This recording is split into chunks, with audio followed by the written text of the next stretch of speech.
good morning, good morning.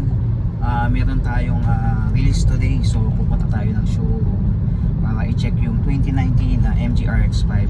So release siya today. Nagpunta siya kahapon. Tapos pinasa niya yung mga requirements niya. And now, na-approve siya. And then today, ang release. So check natin yung unit guys. I-update ko kayo today para sa ating mga releasing. Ayan. So kita-kita tayo sa showroom guys. See you.